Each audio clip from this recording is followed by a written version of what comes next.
نگاه اوسا الان این داره پمپ میبینی وقتی اینجا خط میندازه، خب این بوشای تنظیم، این بوشا تنظیم باید حتما این یکی این دوتا اینا باید تو پمپ باشن. اگر نباشن موقعی که پمپ سوار کردی رو جاش شروع میکنه بازی کردن تو جا، با هر گازی که به موتور دادی شروع کنه سر میلن پمپ شروع میکنه بازی کردن تکون خوردن.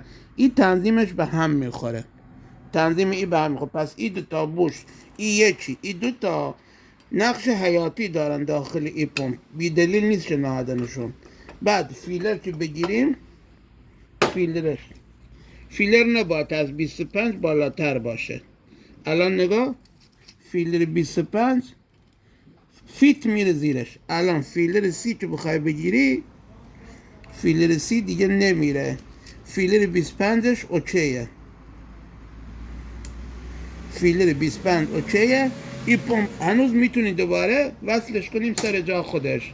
بعد یه نکته، موقع که میخوایم پمپ نصب بکنیم دو تا علامت شاخص داریم رو خود روتورا. این یه دونش میذاریش رو به بالا، دومیشم این یه دونش میذاریم رو به بالا، نصبشون میکنیم.